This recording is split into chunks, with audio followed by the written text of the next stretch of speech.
Greetings, everybody. I am Young Penitent, and welcome to my Icon Corner. Tonight, we have a special guest. I am going to be interviewing John Connolly, and he is a similar. He's a YouTuber. He's got his own YouTube channel called True Strength, and he happens to share the same diagnosis as me, which we will talk about as we get into the interview. So be sure to remember to hit the like button, subscribe to the channel, and if you would like to be notified when I go live so you can catch the live stream and be part of the conversation, then hit the bell button. And with that, I will add him to the stage. Welcome, John. How's it going, man? Good. How are you tonight? I'm doing good, man. Okay, good. So Christ is risen. Truly, he is risen. Yeah, I woke up this morning and my voice was about an octave lower. Oh yeah, I've been pretty sick the past couple of weeks myself. Have you? Yeah. What have you got? I don't know if it's just like a common cold, but it's I've just been coughing up a lot, and my voice has also kind of been giving me trouble. Yeah. So I think I just this happens to me every year. I'm in the Willamette Valley, which is the grass seed capital of the world. That's our main agricultural export here. And I happen to have hay fever. So they grow grass seed, which is used for, lawns and golf courses and things like that. But it's really miserable for a couple months here. But we'll get through it in any case. So I was sharing in the introduction, sharing with the audience that you have the same diagnosis as me, which is schizo-affective disorder. Yes. Well, first of all, before we get into that, why don't you just give us a brief introduction of who you are, maybe what your YouTube channel is about, however you would like to introduce yourself. All right, so my name's John. I'm an American Orthodox Christian, and I'm currently in the U.S. military, and I'm stationed in Japan. And I actually converted to Orthodoxy here in Japan, and that was quite an interesting journey because Christianity is just not very popular in Japan, and Orthodoxy is even a much smaller percentage of the Christians that do exist here. So I ended up discovering Orthodoxy because I got diagnosed with a schizo-affective disorder, which is a type of it's a combination of schizophrenia and depression or bipolar symptoms, depending on which type you have. So basically, when my illness first started, I just typical of schizophrenia, you're psychotic, you're paranoid, you feel like you're losing control of your brain, and I honestly got extremely suicidal during this time because I was psychotic. I didn't see any hope. And I realized that I needed to find God. I'd grown up as a Protestant Christian, attending just random different churches with my family, but I never really understood much about Christianity. And I think a lot of that was because of the types of churches that I was going to. Now that I've studied a lot of Christian history and theology, I understand that the Protestant traditions kind of just over time, they just lost more and more of the faith, So all I really remember, even though I went to church for years as a child, all I remember was that Jesus died for my sins and have faith in him. And there was never anything other than that. They would have like kids, I think it was like Sunday school where we would read stories from the Bible, but obviously I was young at the time, but I never understood like what that meant, how I was supposed to implement it into my life.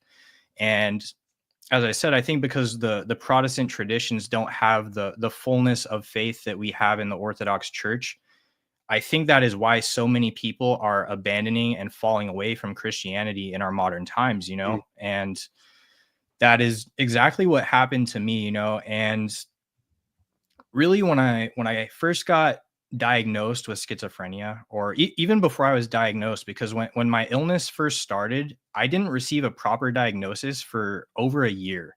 So I was going to mental health clinics, to the emergency room, and they were diagnosing me with everything except what I actually had. They diagnosed me with anxiety disorder, with depression. Eventually, they diagnosed me with a brief psychotic disorder, which is sort of like it's like schizophrenia, but for a shorter period of time. Basically, it's like you get psychotic, and then a lot of times people can recover from it. But I was I was experiencing my symptoms. I knew exactly what was happening to me. And I knew it was schizophrenia basically from the day that it started, because schizophrenia runs in my family. Mm. And it was like one moment I was fine, something snapped. The next moment I was like, oh my God, I'm losing control of myself. Like my brain is like, it was literally like psychotic paranoia and delusional thoughts, and just like I could understand like I am losing connection with reality. And I was explaining that to the mental health practitioners, and they were still saying like, oh, it sounds like you have anxiety or like maybe depression. And I was like, I think this is schizophrenia. I need antipsychotic medication. And they weren't giving me antipsychotic medication because they didn't understand that I had a psychotic disorder. So I was on antidepressants for quite a while. And as you know, with schizophrenia, antidepressants will not treat schizophrenia. It's the wrong medication. So I was going through all of this. I was experiencing schizophrenia. I was getting the wrong medication, the wrong diagnosis. So I was getting no help at all. So I was just forced to live with this. And during that time, I realized I needed God. And I realized whatever I had been doing in my spiritual life leading up to this point was not working, because basically I fell away from the faith in my later teens, early 20s. And I just realized like, okay, now I'm in a state of despair, basically. Like I don't know what to do. I'm suicidal. And a good friend of mine recommended that I look into church history, and specifically the Orthodox Church. So I kind of started studying during this time, and really I looked into Catholicism a little bit, but I felt that it was kind of obvious that Catholicism, like the Protestants, have lost a lot of the ancient tradition over time, and they've changed a lot of things. So really there wasn't much like debate going on between like the different denominations or whatever. I was pretty set on orthodoxy from the very beginning. But like I said, it was just it was such a hard time for me because orthodoxy is just not very accessible here in Japan. So I started visiting the Japanese Orthodox Church, but the whole liturgy is in Japanese. The priest doesn't really speak English at the church that I went to. So I was still kind of lost. Right. And basically what ended up happening was I thought there was no hope for me to convert in Japan. I would have to wait until I moved back to the US, and then hopefully I could get baptized one day. So I basically just accepted that and started reading a lot of books and watching a lot of online content from Orthodox sources. And one day I was on the Orthodox Ethos live stream that they do. And there was a question and answer session. And I asked Father Peter how I should practice Orthodoxy while living in Japan. And he recommended that I go to the Romanian church in Tokyo, because the priest there actually speaks English. So it's about 6 hours from my military base to that church in Tokyo. So it's a long journey, but I ended up trying to go there as regularly as possible. And eventually I started being catechized, and I was baptized in January of last year. Okay. And when did you decide to make a YouTube channel?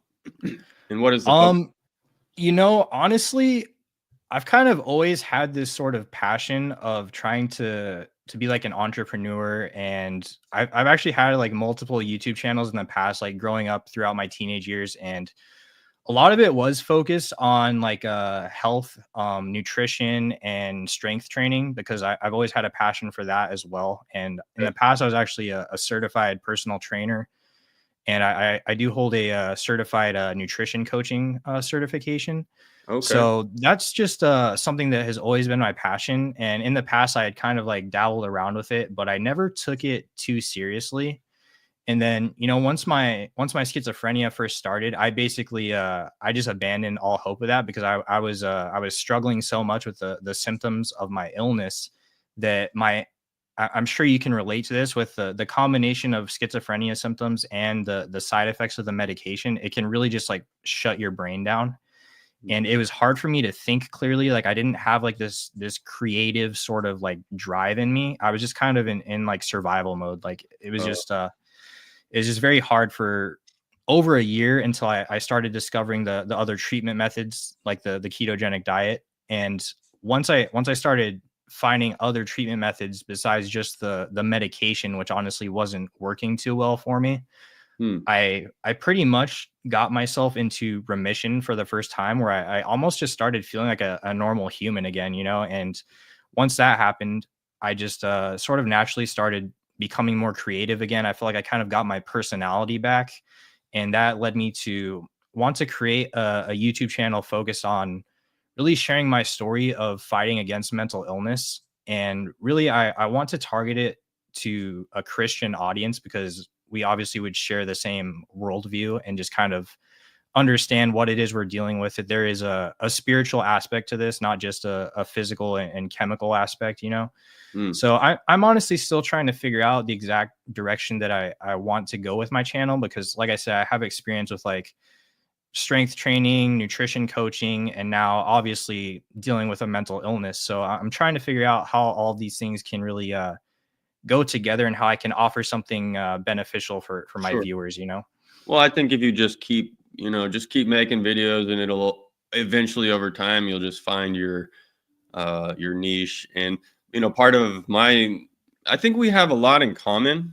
Besides being Orthodox Christians, you said you're into lifting. I've been a power lifter, or I'm a lifter.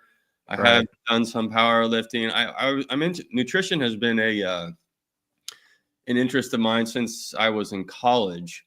And I Oh, wow. remember, yeah, I remember when I was like my first red pill about nutrition was when I was at the University of Oregon, and I was at baseball practice, because I was on the club baseball team, and I was talking to one of my teammates, and he said, don't go to, I don't eat at McDonald's. I said, what? I didn't know anything about, good quality food or anything. He said, no, you don't eat that Right. junk. That's like, that's like processed, factory farmed, whatever. It's full of Right. chemicals. And I was like blown away when he said that. I said, what? You don't eat what's wrong with McDonald's? And that was like the beginning of my journey, which was a long arc. I thought at first that, well, at the University of Oregon, there's a lot of vegetarian and vegan kind of propaganda. So at that time, I thought that was the way. And Right. but I did, over time, I read a lot about nutrition, and I came to the conclusion at the end of my journey, which I think by now I'm like I've kind of I'm like at the end, like I've learned enough that basically I can when it comes to nutrition, I boiled it down to, it's more important what you don't eat than what you do. I think you want Right. to, Right. avoid, chemicals and junk and food and whatever. But my nutritional arc has gone from being, vegetarian slash vegan. Now I'm a carnivore keto, Right. Me which is too. the Me whole too. opposite end, which is what we're gonna get. We'll get into that, Oh, tonight. That's definitely. one of the treatments for our diagnosis. But we have the same diagnosis. We're both Orthodox lifters, nutrition. So Right. and I watched a couple of your videos, and I think you're a very eloquent person. Oh, Which, thank you. yeah, so I think that's kind of, maybe that's why you're making a YouTube channel. You can speak. You have a facility with language. So I think we have a lot in common. I look at you. How old are you? 24. So 24. I'm like 43. And so I Okay. look at you as you're like basically me like 20 years when I Yeah. first got diagnosed. So I thought Right. Right. it would be a good thing to have a conversation. Just, you can tell me what you think, I can tell you what I have learned over the years, and see what comes of it. And the people watching, I want this channel to be for, there's going to be Orthodox Christians out there with mental illnesses, and Yes. they'll be say, hey, have you heard of Young Penitent's channel? He has schizophrenia. Hmm. And people will maybe feel comfortable coming to my channel and watching the videos, learning about, well, like what we're talking about tonight, which is strategies that we've learned over our time and with our experience Right. for how to deal with mental illness. My next question for you is, so did you have any mental illness growing up, or did it just kind of hit like when you were in your early 20s? Did you have, because I had depression growing up that was really Hmm. terrible, like, a very oppressive kind of depression for many years. Did you Yeah, have? that's something I've been thinking about more lately because I think I was experiencing a lot of mental illness growing up, and I don't think that I was aware of it Hmm. for whatever reason. I think it's pretty common for mental illness to start in the teenage years. And really what happened to me was I was always like doing well in school. I always got good grades and everything. I would say I was just like a pretty average kid growing up, And then around the freshman year of high school, maybe a little earlier than that, maybe towards the end of middle school, something happened to me and I started skipping school. I started like sleeping in the mornings, and it was a real struggle for me to like get up. And I didn't realize it at the time for whatever reason, probably because I was just young and stupid. But now looking back, it sounds like that was like the typical sort of like depression, what you would classify as depression. And yeah, I went from being a normal student, getting good grades, I went to like failing all of my classes. And I remember in freshman year of high school, they gave us like our it was like our report cards or whatever for the quarter, the semester, and it said on there like your number out of every student in the school, and like the highest number was the best and the lowest number was the worst. And my number was 17. So there was only 16 kids in the entire school that were worse than I was. And I literally like, looking back now, when I saw that, like I didn't even care about it. I was just like, oh, whatever. Like I was just so lost in thinking that like it was all just meaningless. I was just, just depressed basically. And like I said earlier, I think a lot of that was because I fell away from Christianity as I grew up. And I do think a lot of that was because I never had exposure to real Christianity. But I think that even if I was experiencing like a legitimate mental illness during that time of my life, I think being in the church would have really helped me to start to understand how to overcome a lot of that. Mm, right. Yeah. I mean, I think, from my own experience, I think that the church has helped me in terms of overcoming depression. Like I had Mm, this, I didn't see the point in life. I was like, why?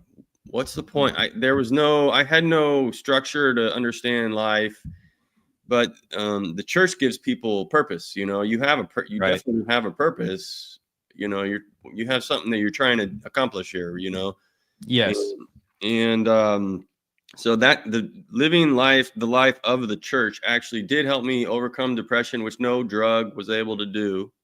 Right. Right. And it I think like maybe that just terrible depression that I suffered for so many years that kept getting worse and worse and worse, that Hmm. like broke my brain. That's why I like eventually went into psychosis, because it was Right. such a terrible pain unaddressed. I didn't tell anyone, I didn't seek treatment. I knew maybe some other people were depressed and they're taking medication, but unlike you who sought out treatment, I always was resistant to treatment. I didn't want to take medication Right. for some reason. I don't know where that idea comes from. Where does that idea come from? Because some people are like that. Honestly, I've had a difficult sort of relationship with medication because I will say that the medication, when it works, it does alleviate a lot of the symptoms, but it comes with so many side effects that I Mm, feel like it can sometimes cause just as many problems as it's trying to treat. And that's kind of what ultimately led me to try to start the ketogenic diet and to reduce my medication, because honestly, I'd been on like 4 or 5 different antipsychotic medications, and it never completely healed my paranoia and my delusions. mm, So I still felt psychotic most of the time, but it might have just been to a lesser extent. But at the same time, they kept increasing the dosage until it got to the point that I was just like literally a zombie. Like my brain was like completely shut down. My memory was completely gone. I was falling asleep in the middle of the day. Like I could not stay awake. And looking back at all that I've been through, you know, I feel like it would have been more beneficial to take a more holistic approach from the very start. Hmm. And I think a lot of this is that the medical industry and the mental health treatment, they're not really aware that there are other treatment methods out there that, in my experience, work far better than medication. You know, I'm not saying there's no point for medication. And I have to add that every single person will respond differently to medication based on their personal body chemistry. But for me, I was on so many different meds, going from the lowest dose to the highest dose possible, and nothing actually got rid of my symptoms. And I think I had gotten to a point that I accepted this is just going to be my life. I'm just going to just struggle and never have my sanity back until I discovered the ketogenic diet, you know? Really? So from talking to you in the past, it sounds like you got pretty stable on Seroquel. Yeah, yeah. Yeah, for me, My doctor said I'm a medication hyper responder. So I respond. oh wow. Yeah, I respond really well to most, just to most medications. Some medications. I think I'm the exact opposite, to be honest, because I tried so many antipsychotic medications, and I honestly, looking back, I think it might have slightly reduced my schizophrenia symptoms, but it was hardly noticeable. And then with the horrible side effects, it almost made things worse, to be honest. So I was really losing hope for a while, and you know, I thankfully had started to accept, and I started to get over the sort of suicidal thoughts. But I did kind of I took like a defeated mentality that this is just going to be my life. There is no hope. I'm going to have symptoms. I'm going to have medication, and it's just going to be a struggle for however long I'm alive. You know. Huh. Where are you now? I mean, I know you were trying to. I can't remember where you were last time. Have you? Where are you now with your medication? Do you mind if you don't mind asking? Or Yeah, so I tried Seroquel for a while, because you actually said that it was working well for you, and I wanted to give it a try just to see, because that was one that I hadn't tried yet. Um, I was taking it at a lower dose, and I mentioned this to you, but apparently the lower doses can actually be more sedating than the higher doses for some reason. I don't really understand the science, but for whatever reason, I started at a low dose, and I was doing the ketogenic diet at the same time. So I honestly think most of my healing was from the diet rather than the medication. So my depression, my paranoia, it was all significantly reduced, but I was experiencing a lot of sedation from the medication. So I ended up switching back to olanzapine, because in the past, when I was the most stable, what I was doing was taking olanzapine and following the keto or carnivore diet. okay, So I just went back to what worked in the past, to be honest. And the past few weeks, I've been feeling more stable than I have okay, in a long time. good. So you found something that's working for you right now. Yes. That's good. I'm going to address a few comments. Matthew Johnson, who's been very uh, generous with my channel as of late, sends $4.99, and I thank you for that. And he says, "Christos anesti, alitos anesti. I have been off 2 meds for depression for 2 months now. Glory to God! It is glorious to truly feel again." Amen. I wonder if Matthew is using keto or some other sort of treatment modality, because keto is useful for more than just schizophrenia. I mean, it's helpful for a Right. lot of different illnesses.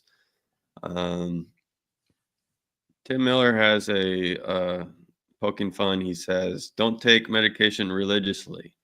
LOL. He knows we're a religious channel here, so that's funny. He said, I think up earlier, he said he's a disabled vet, so I'm sure he has an interesting story Oh, himself. definitely. So, and I understand you've had some struggles with. So when you sign up, how does it work? You sign up for the military. You sign up for what, like 4 years, or what did you sign up for? So I did a 4-year contract, and my contract is basically over now, but because of my diagnosis, I'm going through like a medical retirement. So they're basically honestly, I just found out that I should be out of here hopefully within the next month. But this has been a multiple year process of trying to get all the basically when you get discharged, you have to get like a disability percentage based on whatever illness or disability you have. And it's the military is just it's a big corporation. It takes a long time for them to do anything. Huh. So it's just I've just been waiting on my discharge process basically. And the weird thing is that when you have a severe mental illness, you're technically not qualified to be in the military. So I'm technically like medically disqualified. Like I cannot perform legally, medically any job in the military. But at the same time, I also legally have to stay in until the discharge is fully complete. So it's kind of like I'm in this weird gray area where I'm forced to be in the military, even though I'm not really allowed to be in the military. Yeah. And it's also been difficult because honestly, I'm still active duty, so I don't know how much I can like legally say while I'm still under contract. But it has been it's been a difficult process because I'm at a pretty small base here in Japan, and there isn't a lot of access to like full mental health treatment. So I guess I can say this. In 2023, they sent me to a treatment facility in the US, and I was in treatment for like 4 months, and it was like inpatient treatment where you literally live at the hospital and you go to therapy all day and they adjust your meds. Excuse me. And that treatment center was actually specifically for active duty military. So the problem that I had was that nobody else there, I think there was like one other person that had schizophrenia, because typically if you have schizophrenia, you're not going to be in the military. So the people that I was interacting with, the other patients there, they were struggling with other mental issues like depression, anxiety, PTSD. But for me, I was kind of like the odd guy there that actually had a schizophrenic psychotic disorder, so the treatment wasn't necessarily geared towards me. And also throughout my experience of like psychology and therapy and everything, like experiencing the treatment, I've found more healing in Christianity than I ever found in like secular therapy. How so? Like how did that Honestly, as Orthodox Christians, we believe that Orthodox Christianity is the truth of the reality that we live in. It is theologically accurate. It explains this life that we live, and when you're divorced from the faith, you don't have the proper understanding. And what I've come to understand is that a lot of these mental issues, sometimes they can be caused by legitimate brain disorders, and sometimes they can be caused by spiritual reasons, And I think there's also this gray area where both things can be happening at the same time. It's not like if you have a legitimate brain disorder, that doesn't mean that you don't need a spiritual life. You need both. You need to treat both of these things at the same time. And understanding, just through reading a lot the past few years, that a lot of these thoughts, especially like suicidal ideations, they're demonic. They're not from God. It's God does not want us to kill ourselves. God wants to save us. So it would be completely counterintuitive. That being said, it seems that God allows things to happen to us. He allows demons to tempt us so that we can make spiritual progress. And starting to understand that, it changed my whole worldview, because I'd never been exposed to this understanding. I never really, growing up, I never had any meaning or purpose in my life. And then I'm exposed to the church, which actually, in the most basic terms, I think you can just say Christianity explains life and reality as it really is, and that's something that, because secular psychology and therapy, they're not Christian, they don't understand the spiritual component to all of this. They can't provide healing for your soul, and right. that's the most important thing in my experience, because you said that being in the church almost completely got rid of your depression. For me, I can say that it has helped a lot, but there are still times when I go into episodes and I do get depressed and I have suicidal thoughts. So for me, obviously I'm a sinner. I fail to live as I should. But even when I feel like I'm doing a decent job, when I'm following my priest and my prayer rule and everything, there are still times when I feel like it's not necessarily coming from a completely spiritual reason. It is coming more from an actual like brain disorder, you know. Sure. So trying to treat both of those at the same time and seeing how they connect with each other, it's been an interesting journey. And I really feel that without the understanding that I've gained in the church, that I would have fallen into like the deepest despair and possibly committed suicide, to be honest, you know? Yeah. Yeah, I mean, my case isn't necessarily, I wouldn't say that what happened to me would necessarily happen to everybody else, that their depression will go away, but maybe Right. some people it will. That was just my story. So, and I tell that story over and over, you know, when I address this issue. There's a question from Matthew. He asks, "Are you a member of the St. Paisios Brotherhood? Your story is super familiar." Oh, yes, I am. I don't remember sharing my story too in depth over there, but I might have mentioned it sometime before. But I do join some of those the groups and the video sessions every once in a while. Okay, yeah, interesting. I might want to do a stream about that brotherhood sometime. Maybe you can help hook me up with someone to get that scheduled. But yeah, and another thing I wanted to say about what you were, another comment, you were saying some of these symptoms and illnesses have spiritual components, and some of them are biological. Right. And there's a story I remember. I don't know if this is written down anywhere, or it might have just been like one of the stories that people pass around that I heard. But Saint John, this of Shanghai and San Francisco, is that your patron saint or no? No, mine's Saint John the Baptist. Baptist. Oh, good one. Mhm. Anyhow, there's a story about him, and they said they would bring patients to him, or they would ask him, because he had discernment, spiritual discernment, Right. and they would ask him and say, you know, they'd bring a person who was ill and say, you know, is this person possessed? Does this person need medication? Does this person need to address their spiritual problem? You know, and he could tell the difference. He said, yeah, that person needs to go take medicine and be at the hospital, and that person, you know, needs an exorcism or whatever it might have been. Right. You know, but we don't have a lot of people like that around these days. And if they are, you probably haven't heard of them. You don't know, you know, because they probably live in seclusion somewhere. Absolutely. Yeah. Those, you know, these saints, they tend to like to sequester themselves away from the world. Yes. And another thing I wanted to say was, you know, life without Jesus Christ in your life, without being in the church, without being baptized, having this true life, like just from my own experience, I remember like my years in college when I was searching for the truth, when I was searching for the church, and I was on this spiritual quest. It was just a long, dark night. Like there's just, Right. you're in darkness. You don't know what's going on. You know, and when you're born into the church, you're in life. You're in Christ. Yes.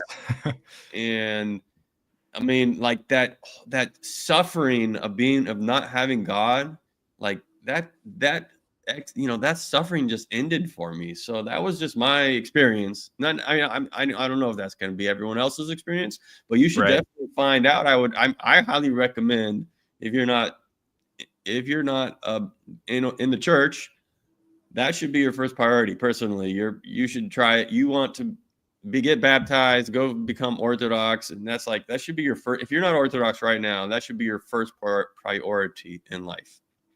Absolutely.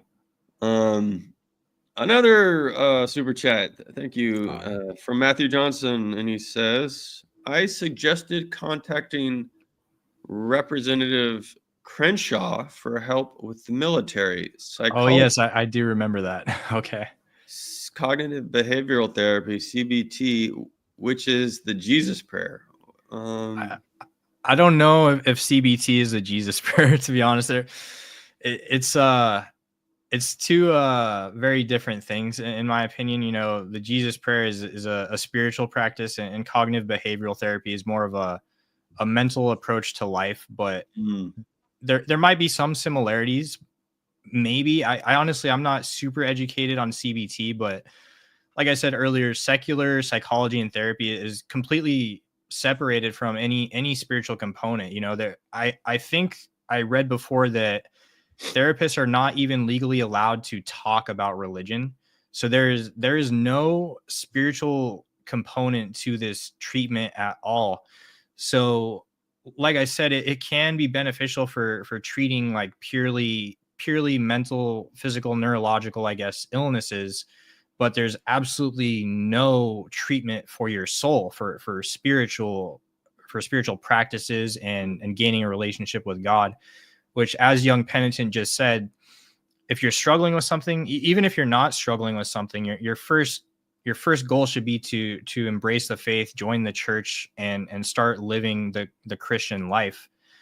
And after you do that, you have to put the foundation first. Once you have that set up, then I think it's much easier to interact with these other components and embrace therapy or cognitive behavioral therapy or whatever in certain circumstances where they might be necessary.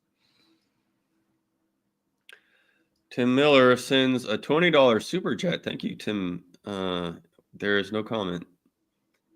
Let's see. So you know something about nutrition. You've been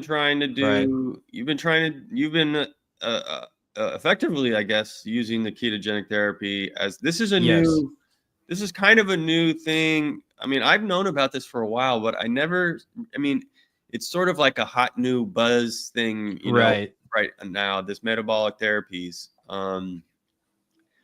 And so I'm actually thankful for that, because I actually recently, I don't know if I told you this, but I found a psychiatrist in my state who does, this is his specialty. And so he was willing to treat me, and I had my first meeting with him. And so I am actually now with a metabolic psychiatrist. And that's amazing. Yeah, and he might, my last psychiatrist, he was like, yeah, he didn't know anything. I asked him, do you know what metabolic psychiatry is? And he says, oh, is that where you take multivitamins?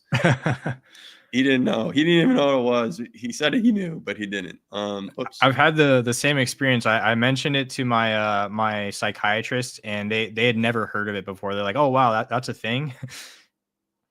So what is going on? How come the ketogenic diet helps with schizophrenia and other mental illnesses? Honestly, from my understanding, like you said, this is still a very new area of research. And I don't think they've pinpointed the exact cause of exactly why it helps. I know there is a lot of research that it reduces inflammation, which can be a cause, or if not a cause, it can be a significant factor of mental illness. But there's actually I think you've heard of this guy, Dr. Chris Palmer. Sure. Yeah, he wrote that book called Brain Energy, and he basically has this hypothesis that mental disorders actually are caused by gut microbiome deficiencies. And if that is the case, then you can say that if mental illness is caused by a nutritional issue, then it can be cured by a nutritional approach, right? Which would include sometimes supplementation and vitamins and everything. But what I've come to understand about the ketogenic diet is that it is actually a fasting mimicking diet. And what that means is that when a person fasts, they're not eating any food at all, right? If you do a dry fast, you can typically have water because there's no calories or nutrients in water. Sometimes people will even do fast with no water, no food at all. I honestly haven't studied like a black fast with no water, like super in depth. So I don't know the differences between that, but I would imagine that water would not make a difference because there's no calories in it, right? It's not going to make a big difference. But basically what they've come to understand with the ketogenic diet is that a lot of the benefits that come from fasting is actually being in ketosis. And what ketosis is when your body switches from using carbohydrates to fat for fuel, right? So if you're not eating any food, you're obviously not eating any carbohydrates. So your body naturally goes into ketosis because it has no carbohydrates for fuel. It starts burning fat as energy. So what a ketogenic diet does is it mimics fasting, because on a ketogenic diet, you're eating high fat, moderate to high protein, but you're basically doing low to no carbs. I honestly try to stay around 0 carbs.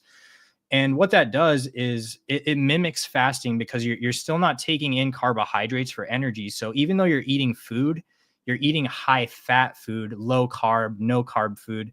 So your body is still using fat for energy. So it's staying in this this ketosis, right? And basically what that is ketosis. You can achieve ketosis either by fasting and eating no food at all, or you can achieve ketosis by eating a high fat, no carb diet. It effectively does the same thing to your metabolism. So, like I said, there's not, we don't have like a conclusive answer of exactly why this is curing a lot of these illnesses, or if not curing it, it's significantly reducing the symptoms. And I know there have been clinical trials, I think from like Harvard and Stanford, where they take people with severe mental illnesses, which would be the clinical term severe mental illness typically means a psychotic mental illness, which would be like bipolar disorder or schizophrenia or schizo-affective, which we have.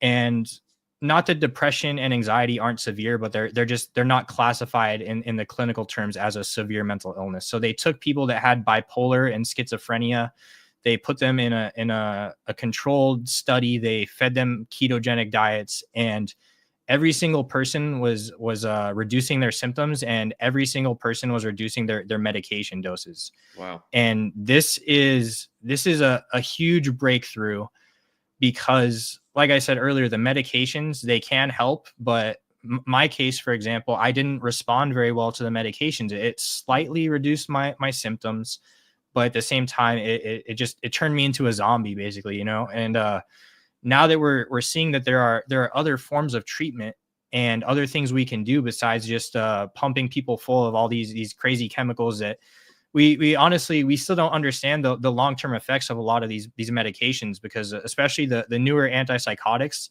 I think they've only been around for maybe like 50 years or so. So we still don't know long-term what these things can do to your body and your brain, you know. So it's very helpful to understand and to get this information out there, that there are other treatments besides medication that many times actually work better, but it's just that they're not super well known yet. Right. That's amazing. I mean, the fact, and it's also the fact that you can take your treatment into your own hands, like you do something. Yes. It takes a little effort. Like going to a ketogenic diet is such a drastic change. You know, I needed absolutely. It's so hard at first. Once you get into the rhythm of it, it's a little easier. It's still difficult because there's no carbs. Like that's what you use. That's what like most people eat all day long. And, you know, it's such a comforting food. Like, you know, some white rice, you know, with like. Right. Me too. I want to go to like the Hawaiian place and have some white rice with some shoyu chicken or something like that, you know, like. Right. But so you do have to deprive yourself. It takes a little bit of work. So this is for someone who's a little, I think, motivated, you know, to kind of take treatment into your own hands. So far, I've been let's say I've been about a year. I mean, I did it once before, but it wasn't really strictly. But let's say I've been doing this keto carnivore kind of ish thing for a year. It's not strictly carnivore, but for the most part. And I can definitely say, okay. First off, I'm more clear-headed. Right. Me too. And it's very noticeable. Like I kind of thought brain fog was a silly term. Like, oh, I got brain fog. You know, it kind of sounds silly, but it really is true. If I go back to eating some carbs, like that brain fog comes back like immediately. Right. And I notice it now. So that itself is a motivator for me to stay on the diet. As well, I have been able to reduce my medicine by 10% over the last 6 months. Oh, that's amazing. And that's something I was never able to do before. Right. But I will say that part of the motivation for that, like I was starting to get like nervous, and everyone around me was getting nervous. Oh, he's reducing his medicine, and we don't want him because I don't know about you. It didn't sound like this is what happened to you, but I become a maniac. when my illness becomes active, which is very it's a very concerning to have a maniac running around, which is why they put us in locked psych wards when they can. And they drug us up. But so it remains to be seen if I will be able to reduce my medicine further. But this doctor that I'm working with, he might be able to help me. And I'll be talking about it on my channel. I'm sure I'll bring you guys all along for the ride. And we'll see if ketogenic therapy is able to, I don't know, what is my life, like you said, the medication has these side effects where you're just kind of zonked out and you can't, have trouble reading. Like that's my worst. That's the thing that bothers me the most, is it's hard to concentrate. And I definitely know that feeling.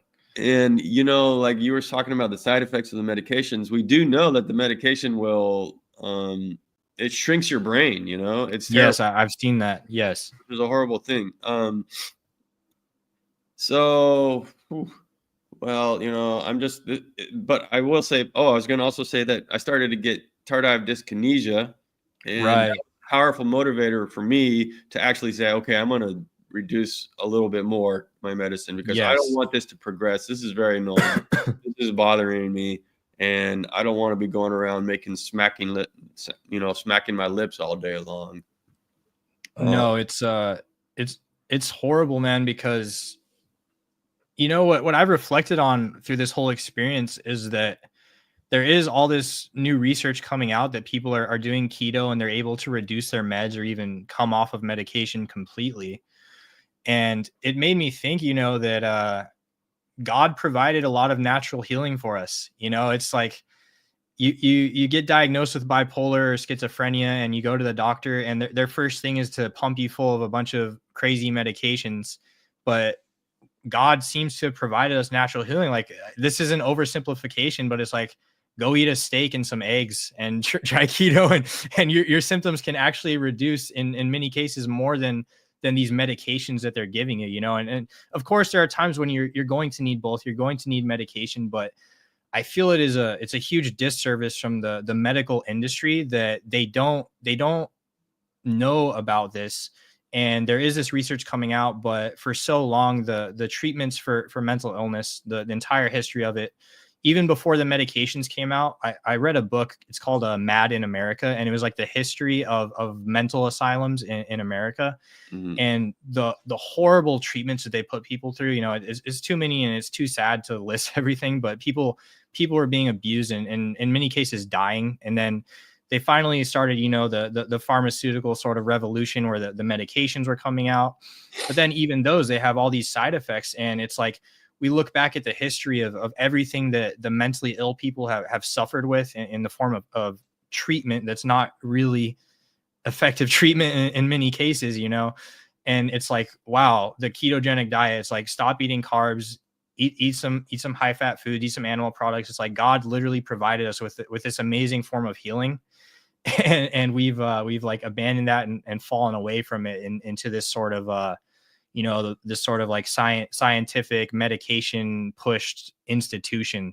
Sure. And what's interesting? In the gospel, there was, I think, a child brought who was like, I think they called him, what did they call him? An epileptic or something. He's thrown often into the fire and into the water. And I think Christ, if I'm remembering it correctly, Christ says this, why could not, and his disciples asked, why could not we heal him? And he said, this kind can go not out, but by fasting and prayer. And you mentioned that the ketogenic diet is mimicking a fasting state. Yes, exactly. So this is half of the equation. We're fasting, basically. We're fasting on the ketogenic diet, and now the other half we have to add in by our own efforts, but we can add prayer. And I probably, I kind of gave up asking God to heal me. Maybe I should keep praying, but like I when I first became a Christian, I kept asking God, heal me of this, heal me of this. Right. And it never happened, so I kind of gave up. But you need to keep knocking, right? So maybe I need to keep up, double my efforts, prayer. Maybe it's not just asking for healing, but prayer in general. I don't know. Do you have any No, comment on that? definitely. I've had the same experience of I asked God for healing a lot of the time. Then I started wondering and doubting myself, like maybe that's not God's will for me. Obviously I think everything happens by God's providence, and He gave me this illness for a reason. So what I've tried to ask is there's actually an Orthodox saint, Saint Dymphna, and she's the patron saint of the mentally ill. And I try to pray to her every day when I'm doing my prayer rule. And I pray directly to God and just say, like, your will be done with this, and I pray to Saint Dymphna and I say, please let God's will be fulfilled with this illness. And to me, that means that if he wants to grant me more healing, then that is what he will do. And I will joyfully accept it.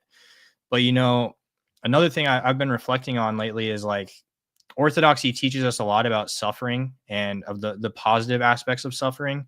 Sure. And I've come to understand that it's important to, this is far easier said than done, but it's important to try to retain that joy and that love, even when we are in pain and suffering, so that's kind of why I got away from asking necessarily just to heal me and just like let your will be done. If it's going to Right. be a struggle, then I'll try to find joy and Sure. purpose through the pain and through the struggle. Yeah. And if you want to miraculously heal me, then glory to God, Right.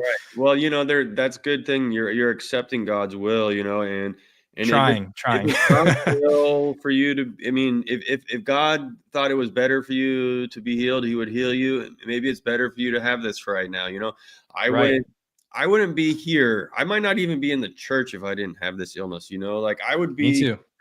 I wouldn't. My life would be very different. I think it was the suffering and the illness itself that led me into the church ultimately. So Me too. Me too. maybe thank God. Yeah, it's you told your story at the beginning, so maybe thank God for this. I mean, Exactly. so I guess it was a good thing ultimately. Here's a comment from Shovel. Interesting name. He says, "May I suggest a YouTube channel, Pottinger's Human? He explores metabolic treatments and fasting." Okay, I'll check it out. Have you heard of that? I have not heard of that one, but I will look into it. Okay. I mean, and if you see, and this is kind of an interesting comment too. I use cannabis, have a card, don't promote it, but it helps my odd situation be a happy and more thankful one, brothers. So this is interesting because recently I've had several people suggest CBD, cannabis. I said, one person said this might help your TD, and but ask your priest, he said. And Right. I don't know, cannabis in general is just such a pernicious drug. My views of it have changed. Like I might have been over the years. Sometimes I'm more, sometimes I'm more, kind of liberal with it. It has some Mhm. uses, and and if it helps you, if it's got a medical aspect to it, then sure, some other people come down and say, well, it's a sin. I don't know if it's necessarily a sin personally. That's just, Right. I don't think the church has made any pronouncements on that, but I don't think so. it, de- I'm not too sure, to be honest. it may depend on how you're using it. Do you have any thoughts on cannabis?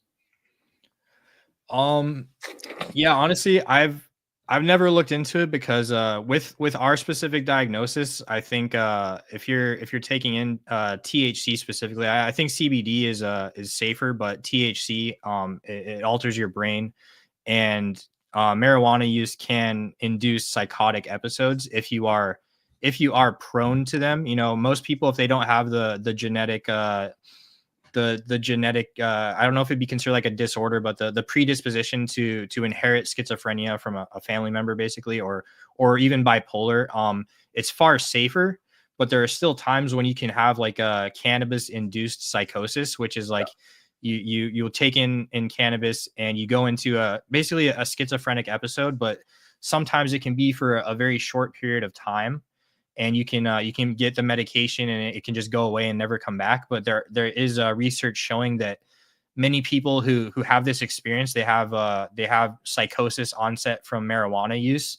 In the future, they will go on to develop full blown schizophrenia. Right. Yep. And for that reason, I'm honestly pretty anti anti-cannabis because I've experienced schizophrenia, and I can say you do not want to have that experience if you can avoid it, you know. I And mean, I think it's probably oh, go ahead. Sorry.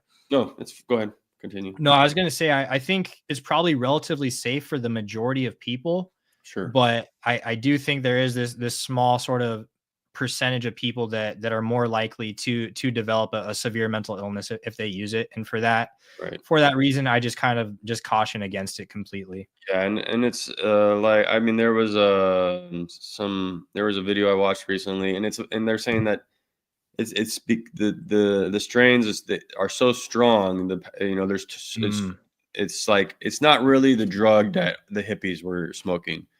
In right. back in the 60s, 70s, natural marijuana that hasn't been selectively bred has 3% THC. So you Hmm. might like get this nice kind of light, feeling where like you had Right. a glass of wine or something, a little elevated. But today it's like 20, 30%. And they have some other products. I don't know what all the new products are out, but since it's been legalized, there's also fancy ways to take it these days. So stay away from marijuana, kids. I mean, I did use it when I was in college quite, uh, I mean, towards the end there, I was using it almost pretty much every day. So that I don't know if maybe I wouldn't have developed my schizophrenia, into psychosis if I wasn't using it. Absolutely, Right. that maybe was what maybe I'm just a very sensitive person, and that could have been case in. I mean, the doctor said no, it wasn't because of marijuana, but it could have helped contribute. Definitely. Definitely. Um, so let's see. So where are you now? Um, in terms of, so you said you're getting discharged. Like, what is your life like there at Um, on the base? Honestly, so they moved me to a very easy duty because, like I said, I'm basically like disqualified from the military. So they moved me to like a super easy job. So I'm really thankful for that. And right now I'm focusing on basically like getting out of the military, going through a lot of the final steps, the paperwork and everything. Okay. So really I'm focusing on that, but we just celebrated Easter last Sunday, and this Lent was actually a very difficult time because I still didn't have much idea of when I was going to be fully released from the military. It was just kind of I was stuck in this gray area, and I think that kind of affected my mental health because I do think it was an outside stressor because I didn't really change anything. You know, I was taking the same medication. I was doing the ketogenic diet, and I was stable for a long period of time. Then eventually it seemed like I just kind of started falling into a dark place. And I think it was more like the outside circumstances than my actual like personal, like chemical reasons or whatever. And for Lent, I was really struggling a lot and just kind of going into a dark place with a lot of like depression and anxiety. Mm. But thankfully, that actually drove me into a lot of prayer, which I guess is a really positive thing throughout the Lenten fast, you know.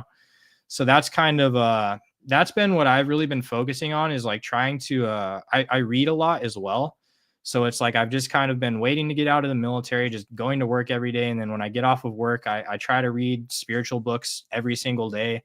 Obviously, I try to follow my prayer rule. And then it's still difficult being in Japan because I can't always go to church every single week because my main church that I go to with my spiritual father, it's 6 hours away from me, and it's expensive to get there by the train, and a lot of times I have to get like a hotel, so it's hard for me to get there. And then when I can, I go to the Japanese Orthodox Church, and you know the whole liturgies in Japanese, but the priest speaks a little bit of English, so I'm able to confess to him, and then I'm able to commune. And Okay. that's really the most important thing, you know, is trying to participate in the life of the church. But honestly, I'm getting pretty excited to get out of Japan and go back home where I have access to an actual English speaking Orthodox Yeah. church, and so I can hopefully be surrounded by a community, actually attend church every single week, and try to live a more proper spiritual life, you know. Do you know where you're going to be in America when you come back? Or? Yes, Montana. Oh, nice. Yes. Sounds like a. Oh, I remember I was telling you about that guy with the job. Right. But are you going to try to work, or are you going to be?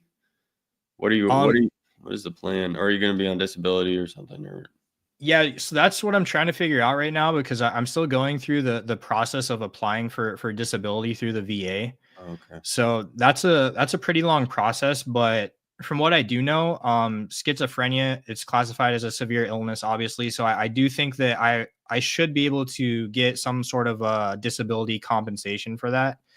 But at the same time, I also I've thought about this. Now, I don't want to just like sit at home and just get my disability and not like do anything. And there are things that I could use that time to do, such as like focusing on my YouTube channel, my spiritual life, and all these things. But I do think it would be kind of beneficial for me to look for some form of employment to just keep me busy and making more income, So right.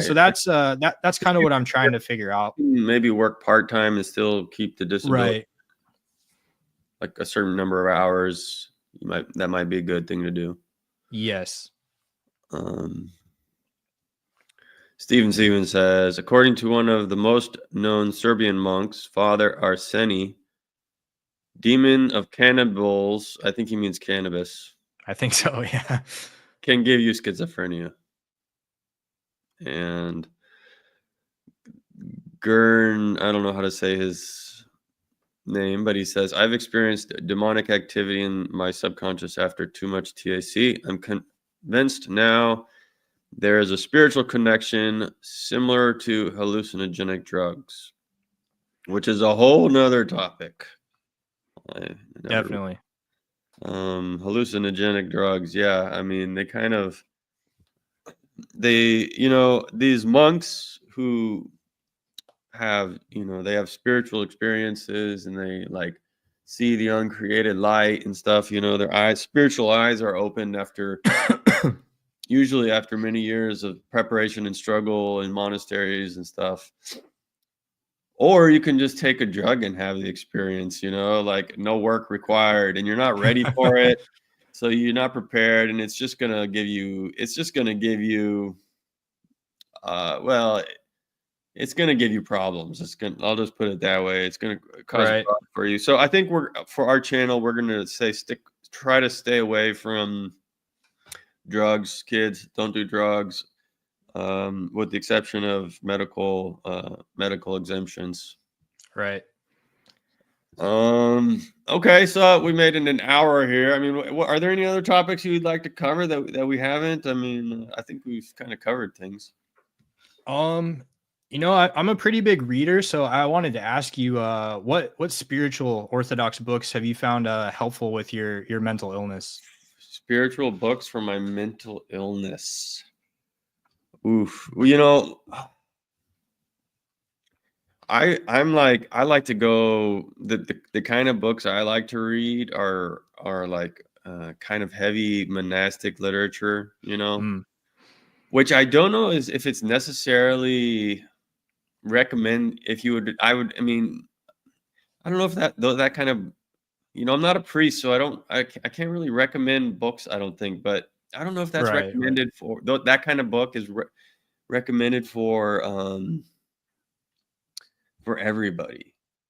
Right. But I mean, Lives of Saints, you can't go wrong Mm. with Lives of Saints. I know people, if I show a book, they'll read it. So I like the Optina Elders series, and Mm. most of them are printed by Platina. They have Okay. Platina puts out like their series has like 10. This is my favorite, Elder Barsanufius of Optina. Oh wow. This is my favorite of the series. Hmm. And then there's a couple. There's a couple also printed by that. There's a what's it by Holy Trinity Monastery. They've done a few of the Optina Elders. Mm. So in total, there's like you could just run through like 14 Wow. Optina Elders books. And I did a video on this a long time ago. I don't know if it was the most well put together, but I can solidly recommend to anybody, just start reading the Obtune Elder series, read the whole thing, read all 14 of them. And these were these elders in, it was like there was this flowering of spirituality around this monastery, and in Russia at the time. I think it was, 18th century and 19th into the 19th, and maybe I think it ended like the last Obtune elder died under persecution from the Soviets. But these elders had genuine, like, you can't question their genuine spiritual gifts. People would come to them and there was always a line, like there was always an elder, and there was always a line outside his cell of lay people who were coming, lay people or priests, and a lot of people came to them. They want to go and ask the elder a question, a spiritual question. And for something that would happen on an everyday occurrence is that a person would finally get let in to see the elder, and they didn't even have to say anything. The elder would answer their question and say, your name is, this is your name, and this is your problem, and this is what you need to do about it. Like without the person opening their mouth. I mean, that was like an everyday occurrence because they were clairvoyant. They had developed through their struggles, their spiritual struggles, the purification, enlightenment, and it was like, so, these the gifts of the Holy Spirit, you can't contradict them. You can't like say, no, that didn't happen. If you say, and if you do, you're blaspheming the Holy Spirit. If you say that's not God, that's a demon, that's Beelzebub. They're just Beelzebub. What can you say against like someone who's clairvoyant? If you say the worst sin you can do, because it's, Christ says that the only sin that, is blasphemy against the Holy Spirit, right? He said that only sin that's unforgivable, which is not unforgivable, because if you repent, you'll be forgiven that sin. But he says that to underline the seriousness of it. If you go blaspheme these elders and say you're just doing that by a demon, if you say that, that's a very serious sin. You shouldn't do that. So that's the explanation for that passage of scripture. But I can wholeheartedly recommend to everybody Lives of Saints. That's definitely. That's like you can't go wrong reading Lives of Saints, and the Obtune Elders are a great one. If you can get through all 14, I think there's 14 of them, you will be a more humble, pious Christian at the end of it. Oh, definitely. I'm gonna have to check it out because I've never read the Obtune Elders before. Let's see. Did I miss any questions? So Tim Miller's got quite a few comments here. So I don't know. What else? Did you hear voices? Is that a part of your experience? Honestly, I think I may have experienced some audio hallucinations, but I'm still not even sure, because I was like, this was during the time when I wasn't on medication yet. And looking back, it wasn't voices. It was like I was hearing like weird noises. And looking back, I'm thinking like that didn't make sense. Like it sounded like things were like coming like out of the walls and stuff. And it just most likely it was some sort of hallucination, just because the nature of the illness. But thankfully, I've never had like horrible like hearing voices or like seeing things. I'm sure if I saw something that didn't exist, I wouldn't know, because I would think it is real. But I don't think that's happened to me. I think most of my psychosis has been a lot of like paranoia and like delusional thoughts, which just like disconnected from reality. Where like going out in public, I'll feel like people are like following me, or like something like they're gonna like attack me, and it's just like it's just not grounded in reality. And I think that might be also why they were like diagnosing me with anxiety, because they were thinking like, oh, you're just like having like social anxiety. But it wasn't only that. It was like when I get on my phone, sometimes like I'll see like a social media post, and I'll feel like it's like staring at me, So it's just like this like unrealistic delusional paranoia, I guess, would be like the biggest symptom that I struggled with. Really? I mean, I had all sorts of like crazy, like I had this whole delusional belief system that built up, and that's a whole story in itself. Like I could probably do a whole podcast. It was kind of Right. wild. I don't know if I want to dig into it right now. Like, what did you? I mean, like, what are your like? Do you want to talk about that? Like, what was your delusion? What were your, you know, Yeah, what was so going on? What did you think was happening? honestly, the first time that I experienced psychosis, I completely lost touch with reality. And it was like I believed like every single thing that was happening to me had a hidden meaning. It felt like everything was like connected in like this like delusional way. Like I was like watching TV and I felt like the TV was like talking to me, like telling me things. Like I remember here's a funny example. It's funny looking back at it now, but in the time it was terrifying. The first time that I had psychosis, they eventually, I long story, but I ended up in the emergency room. This was the first time I was put on antipsychotics, and I was watching the TV, and it was an episode of South Park, and it was this episode where like they were like killing somebody's parents and like feeding them to the person, and I was watching that. I was like, oh my god, somebody's going to kill my parents and feed them to me, and I was like 100% believing this is true. This is going to happen. Like it's so hard to explain to somebody that hasn't experienced it, because they think like, oh, if you have like these delusional paranoid thoughts, like just snap out of it. Just tell yourself it's not real. But it's like in your like deepest core, you believe like this is legitimately happening. And I would be like going out in public and I would see like people looking at me and I would think that like Satan was like possessing them and they were like going to like I don't know if I thought they're gonna like kill me, but it was like everywhere I went, everything I saw, pictures, people, TV, it was like, oh my god, it's like sending me like Satan is like coming for me. And it was just like I don't know how to explain it other than it's a disconnection from reality that you can't snap out of I unless you actually have treatment. Yeah, I can understand. I mean, that's easy. That I've been through it, I can Right. easily understand. Maybe someone who hasn't understood it, maybe they don't understand, hard to picture it, but that's easy for me to put my head, like to think like someone, Right. I thought I was, God. I thought I was maybe Jesus or something, Oh, or really? I thought I was going to rule the world. Oh, wow. Yeah, a lot of people think they're going to rule the world though, but a lot of people want to rule the world. Everybody wants to rule the world. Right. At least, I don't know, young people. Um, Here's another super chat from Matthew Johnson. Thank you, $5. He says, "Glad to hear you're on to your next chapter, brother. Have you thought about a stay at a monastery for some healing before entering the real world?" I have thought about that. I visited a monastery in the past when I was at home in the US.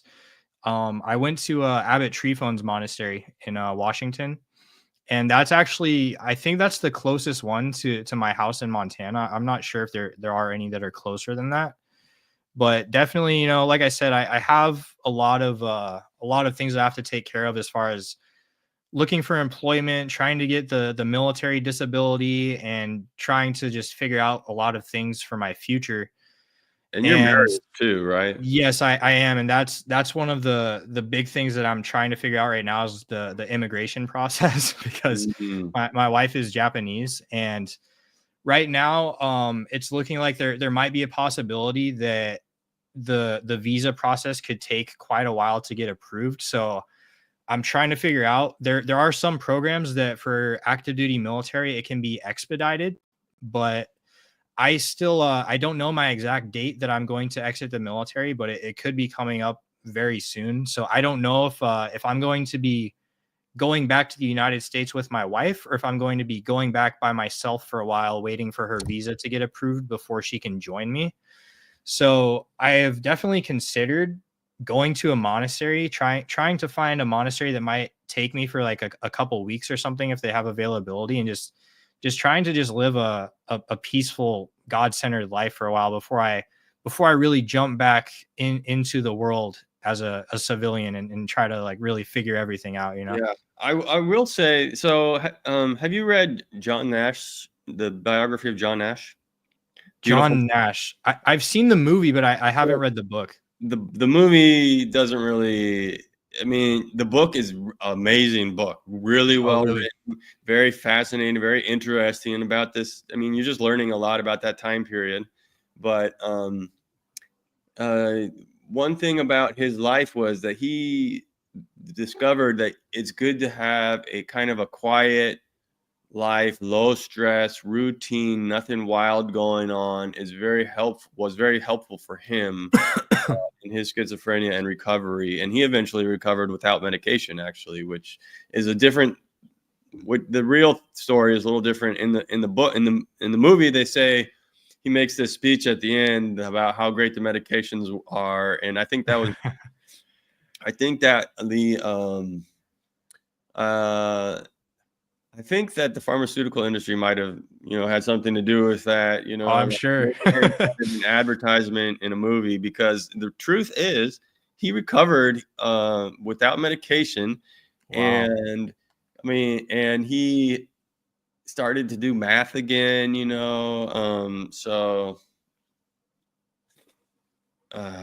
like it was just it's possible. It was really late in his life, though. I mean, it took many years, but he recovered his lucidity after a Right. while. So I would highly recommend that book too. Oh, If definitely. you have time to read it. But like, yeah, go. There is a monastery in Montana, but it's empty. Right. It's not open yet. We got all of these young men, joining the church, and most of them are single. Some of these guys need to step up and like go populate an empty monastery, like just go Right. do it. I'm a big proponent of monasticism. I love monasticism myself. I wanted to be a monk at one period of time, and I sort of think I am in some ways. I'm on the internet too much for being a monk, but Me too. I'm trying to provide a service here. So shout out to Thaddeus in the chat. Thank you for watching, brother. He's always so kind. He says everyone should be a monk. Right. One of my favorite quotes is St. John Chrysostom. He said, the only difference between a monk and a married person is that one is married. So basically, we're all called to a life of asceticism and prayer. And, it made me think, like, wow, I definitely fall short. If that's the only difference and we're all called to this, to such spiritual heights, then Right. we don't have excuses even living in the world, even if we're not monks, we still, we have the same goal of salvation. So Right. The same goal and the same gospel commandments, yes. Although Christ says, if you will be perfect, go and sell everything you have and Yes, give to the poor and follow me, which is hard for a married person to do. definitely. But not everybody. I don't think that commandment is for everybody, only if you're really serious. Right. So, all right. I mean, why don't you just let us know where people can find you? I linked your YouTube channel in the description below, and any last thoughts, final, message for the audience. Yeah, so you guys can just follow that link and find my YouTube channel. I'm, like I said earlier, I'm still trying to figure out exactly what direction I'm trying to go with it, but I want to combine some form of mental health and physical weightlifting and nutrition sort of coaching into something there. So if I can ask you guys, the viewers, if you guys have any suggestions for content you would like to see from me, that's really the biggest thing I'm trying to figure out right now, because I have the time to make the videos, but I don't really know what exactly people are looking for, what would be beneficial. And I can only come up with so much myself, so having the input from other viewers and if you guys would go check out my channel. If you like what you see, please subscribe and let me know. Yeah, just go subscribe. I mean, it doesn't cost you anything. You just click, and 2 clicks, you're there, and let's get him a boost here, whoever was watching. I appreciate it. I didn't want to ask them to subscribe if they don't like the content, but obviously everything helps. Yeah, why not? I mean, it's not like, maybe you get a few suggestions, but I mean, it doesn't hurt. I try to just follow. Actually, it got to be so many. Before I would just, any Orthodox YouTuber, I would just subscribe.